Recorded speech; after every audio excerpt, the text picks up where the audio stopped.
अस्सलामुअलैकुम बच्चे, welcome to my YouTube channel షెసీ డైరీస్. పాయా పాయా పాయా పాయా రెసిపీ అయితే చూసేద్దామా. మటన్ పాయా అండి, చాలా టేస్టీగా ఉంటుంది. రైస్లోకి కానీ రోటీల్లో కానీ చేసుకోవచ్చు అండ్ చాలా హెల్తీ కూడాను. పాయా అనేది ఎప్పుడైనా ఒకసారైనా తినాలి, మంత్లీ వన్స్ అలా తిన్నా కూడా చాలా మంచిది. ఎలా రెసిపీ ఏంటి అని చూసేసుకోవాలి. కావాల్సిన ఇంగ్రీడియంట్స్ చూసేద్దాము. ఫస్ట్ ఒక 2 మీడియం సైజ్ ఆనియన్స్, ఉప్పు, కారం, పసుపు, ఇవన్నీ గరం మసాలా కావాల్సినవి, బిర్యానీ ఆకు, చెక్క, మొగ్గ, ఇవి కొత్తిమీర, గరం మసాలా అండ్ ధనియాల పొడి అండ్ ఆ పేస్ట్ మీకు జార్లో కనిపించిన పేస్ట్ అయితే ఈ విధంగా చేసుకోవాలి అండి. ఒక 2-3 టొమాటోస్, మంచిగా ఎరగపడిన టొమాటోస్ తీసుకోండి. జీడిపప్పు, కొబ్బరి తురుము అండ్ అల్లం వెల్లుల్లి పేస్ట్ అయితే మిక్సీ పెట్టుకొని పక్కన పెట్టుకోండి.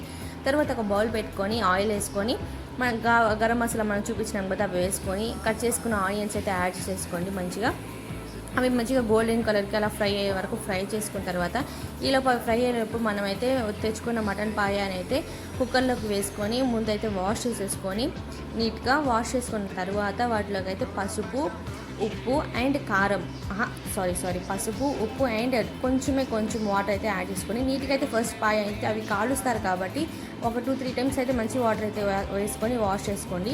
తర్వాత అయితే పసుపు, ఉప్పు సాల్ట్ అండ్ కొంచెం వాటర్ యాడ్ చేసుకొని 4-5 విజిల్స్ వచ్చిన తర్వాత అయితే మనం అలా చాక్ కానీ స్పూన్ కానీ పెట్టుకొని అవి ఉడికాయలు అయితే చూసుకోవాలి.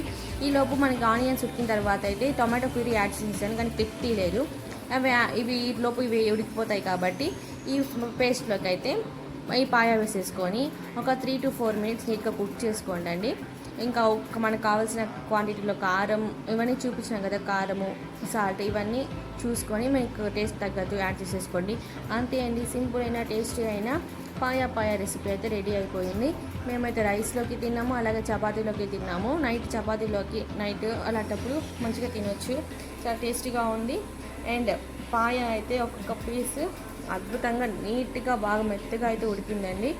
మీరు పీస్ చూస్తే మీకే అర్థమవుతుంది. చూడండి ఎంత సాఫ్ట్గా ఎంత బాగా ఉడికిందో. అండ్ టేస్ట్ గ్రేవీ కూడా ఎంత బాగుంది అంటే అంత బాగా వచ్చింది. మెయిన్ టేస్ట్ ఎక్కడ వస్తుంది అంటే కొబ్బరి తురుము అండ్ జీడిపప్పులోనే టేస్ట్ అనేది ఉంటుంది.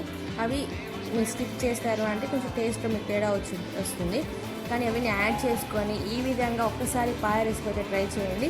ఖచ్చితంగా మీరైతే మిస్ అవ్వరు, డిసప్పాయింట్ అస్సలు అవ్వరు. అండ్ నేను ఆల్మోస్ట్ 3 months నుంచి అయితే వీడియోస్ చేస్తూ ఉన్నాను. రెగ్యులర్గా అయితే సబ్స్క్రైబర్స్ అయితే రావడం లేదు. ఆల్మోస్ట్ 3 months చేస్తూ ఉన్నాను. మీకు ఎటువంటి రెసిపీస్ కావాలి ఏంటి అనేది చూసి చెప్తే నేను కామెంట్ చేస్తే I will do my best అండి.